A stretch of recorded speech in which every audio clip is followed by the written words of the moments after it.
Olá pessoal, sou Gilvan, canal Abelhas Biomacatingas. O negócio é criar abelhas, está no local certo. Pessoal, isso aqui é a alimentação externa que o Padre Humberto Bueno já usava na década de 1940. Bom, vamos falar um pouco sobre a alimentação de abelhas nesse vídeo. Várias pessoas pedindo explicação a respeito, não conhece, não sabe, tem seus entraves, sim, tem que ter seus cuidados. Não são poucos cuidados e requer um monte de coisa. Então aqui eu estou mostrando os tubeto que está numa base, que é o chamado alimentador roso, mas o Padre Humberto já usava uma junto à entrada, na lateral, isso na década de 1940, que era um que a gente chama joelho de um cano de PVC, instalação hidráulica. Usava garrafinha, garrafa de vidro, inclusive, você viu lá no início. Então aqui eu estou mostrando a disposição, aqui são os tubetes, aqui são usados em festas infantis, aqui as caixas são as caixas Santos. Algumas mantêm instalado, mas não estou alimentando. Aqui já estamos mostrando praticamente o final. Aqui tem 6 caixas que eu tirei das outras caixas. Aquelas caixas longas, todo mundo lembra. E eu padronizei minha criação. Extremamente importante. Então nós vamos ver aqui. Eu tenho 180 colônias. Aqui são os bebedouros de passarinho. Tem mais ou menos 30. Eu retirei dentro das caixas. Aí se não retirar, as abelhas fazem pote de mel. E a gente vamos acompanhando aqui para vocês terem uma noção básica de como que é essa alimentação. E eu vou comentar um pouco sobre a tal alimentação. Então, pessoal, continuando nosso vídeo, esse vídeo eu lembro que foi até o Edson, ele é de São Raimundo Nonato, ele pediu para falar um pouco sobre esta alimentação. Eu vou deixar logo no início do vídeo, não falei isso no início, mas um print. A alimentação externa não é uma coisa nova, tá? A alimentação externa é algo bem mais antigo. Exemplo, o Padre Humberto Bueno, lá nas décadas de 1940, final, metade da década para o final, década de 1950, até a sua morte, ele usava a alimentação externa de duas maneiras. Uma era a alimentação, e um detalhe, ele usava exclusivamente, que a gente pode denominar de garapa de açúcar. Que é isso? Pegar o açúcar e diluir na água, uma proporção de 1 para 1. Eu indico para a Jandaíra, Meleagris subnítida, em torno de 80%. O que é isso? Colocar 800 ml de água para 1 kg de açúcar. Para outras abelhas, não. Eu vi uma diluição de mel, inclusive 1 para 1. Vamos pegar, se tem 1 kg de mel, 1 litro de mel, na verdade, e pegar 1 litro de água. Eu acho muito. Eu diluo 20%. Bom, então entendendo, a alimentação externa, que ele usava uma bandeja, quanto a alimentação tal printer, que ele fazia com um cano de PVC, isso é uma coisa antiga. Agora o alimentador rosto, que vocês vê no início do vídeo, é algo mais novo. Bom, o que acontece? Ali a abelha passa por baixo. Eu já alterei um pouco, fazendo e deixando esse material aqui na lateral. Então eu estou aqui com posto alimentação externa. Lembro, isso eu já falei, volto a repetir. A indústria não trabalhou isso aqui para esse fim. Nós estamos reutilizando o objeto. O tubete, ele tem um papel. Qual foi o papel da indústria? Trabalhar para aqui servir de armazenamento de algumas coisas, muito utilizado em festa infantil. O pessoal coloca algumas guloseimas aqui dentro. Normalmente ele é descartado. Bom, compre ele nas lojas. Aqui eu tenho 2 tipos, tá? Então, o que acontece? Eles normalmente, com o tempo, eles começam até por conta da dilatação dos materiais, contração, isso é natural, mas muitos que a dilatação, por exemplo, aqui é PVC, e eles normalmente não voltam ao estágio inicial, estágio anterior, totalmente. Aí, o que acontece? Começa a folga. A folga eu já expliquei. Mas não estou mandando ninguém fazer, eu estou apenas explicando. Passando como tem no canal, no YouTube. Aqui tá. Eu usei aqui o que? Eu usei a veda rosca. O que é isso? É usado na instalação hidráulica, instalações hidráulicas. É uma fita simples, você coloca aqui, depois que você fecha isso aqui, ele não vai mais, não permite mais aqui. Normalmente eu furo 2, faço 2 furos, 3. Esse aqui tem 3. Esse aqui, além da veda rosca, esse material, eu usei um pedacinho de tecido flanela. Essa aqui é usada na limpeza de casa. Cortei um pouquinho. Depois que eu coloco aqui e fecho bem, também a vedação fica total, não cai. A garrafa PET é mais fácil cair na garrafa PET do que esse aqui. Motivo óbvio. A garrafa PET, ela tem aqui um afunilamento, que é o gargalo, a boca da garrafa, e um aumento, tá? Então, esse líquido a manter aqui é mais difícil, tá? Então, isso é uma alimentação, é muito prático, por quê? Porque você não está mexendo, está deixando ali as colônias fixas, não vai ficar alterando em nada. Eu tenho esse aqui, que isso aqui também é para bebedouro e passarinho, isso aqui também a gente está fazendo reuso, e muitos criadores antigos, por exemplo, o Dr. Chagas, tem uma experiência enorme, criação de abelha, outros criadores do Rio Grande do Norte, de outros estados, eles usam internamente. Aqui também, às vezes, dá folga, como eu falei, esse material da dilatação. Aqui eu fiz a mesma coisa, ó. Peguei o pedaço de tecido. Por quê? Porque quando eu estava retirando, normalmente a abelha cola um pouquinho de resina aqui na base da caixa, lá no fundo. E aí quando eu puxava, vinha só essa parte. Fica essa parte presa. Então, eu estou usando esse tecido. Tem aqui um menor que esse eu não precisei de usar. Não deu folga. Esse aqui é o de 40, esse é de 120. Eu tenho um 240. Então, aí eu chamando a atenção. Tanto esse modelo, esse ou esse tipo, quando você inicia uma alimentação de abelhas, estamos falando de alimentação artificial, ainda que seja com mel de outra espécie, uma recomendação que eu faço é não chegar logo com uma quantidade de encher esse tubete. Você coloca, normalmente eu coloco tão pouco que essa fica escondida nesta tampa. Não mais do que isso. Por que eu faço isso? Porque se a abelha não consumir, se for muito, a abelha pode não consumir. Pode começar a escoar a temperatura, dependendo do ambiente que você está criando. Diferentes ambientes, dentro do Brasil. Vamos pegar o semiárido. O semiárido tem cerca de 180 microclimas estudados.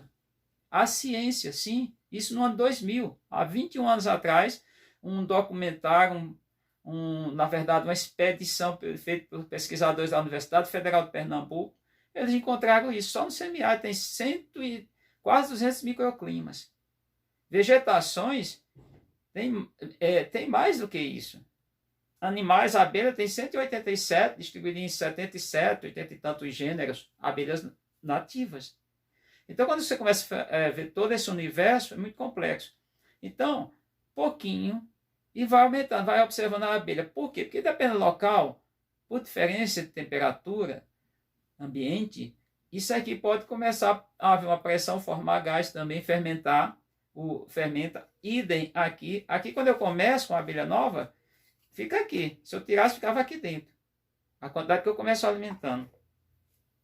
Também aqui, ó. Ficaria aqui dentro, só nessa parte. Não precisava nem... Deixava direto. Só que aquilo é questão. Está errado? Não. Mas aí você enche de palito. Qual o problema disso? Você pode, quando você faz aquela do copinho de café, da tampa da garrafa PET, por exemplo, uma tampa dessa aqui, qual é o risco disso? Principalmente a rainha morrer afogada. Principalmente a abelha que tem poucas adultas. Então, fica atento em todas essas questões. Se você fechar isso bem, não vai... A chance de escorrer, gotejar, pingar lá na base é mínima. A possibilidade de acontecer o derramamento, eu tenho aqui, tá ali instalado, não vou retirar. Aí só para a gente entender. Eu fiz quando eu tomei conhecimento desse tipo, que eu já conhecia o que o padre Humberto Bruno fabricava lá no década de 50, só é pegar os materiais, o próprio livro do padre Humberto Bruno está lá. Eu vou ver se eu pego um print desse livro, não sei, mas tem no livro A Abelha Jandaíra no passado, no presente, no futuro. Tem o print essa alimentação externa que ele usava na própria caixa, que ficou com o seu Paulo Menezes, lá em Mossoró, Rio Grande do Norte. Eu fiz apenas aqui um levante, eu vou chamar isso de levante, não vou chamar nem de estudo, uma observação mais didática, mais interessante, mais audível, mas vamos pensar, soa melhor. Eu fiz uma observação em 2019. Quando? No mês de abril. Comecei no início de abril, fui até o final. 30 dias. Como foi essa observação? Peguei um período de... Estava bom de florado naquele ano, estava chovendo aqui em Petrolina. Eu peguei a alimentação, de que forma? 10 colônias novas, todas multiplicadas da finalzinho de 2018 e nos primeiros meses, até no início do mês de fevereiro daquele ano, 2019. Alimentei com isso aqui, alimentei com esse aqui, alimentação interna, as colônias tudo já bem estabilizada, e 10 não alimentei, foram 30 colônias. As 10 serviram como testemunha. Para quem conhece experimento, modelagem, sabe que tem mais ou menos uma relação com isso. Isso era um trabalho empírico, não tem nada de estudo, não estou ligado a nenhuma instituição. O que eu fiz? Eu alimentei. Durante 30 dias eu deixei 10 colônias sem alimentar, 10 com alimentação interna e 10 com alimentação externa no alimentador, ali na entrada da abelha.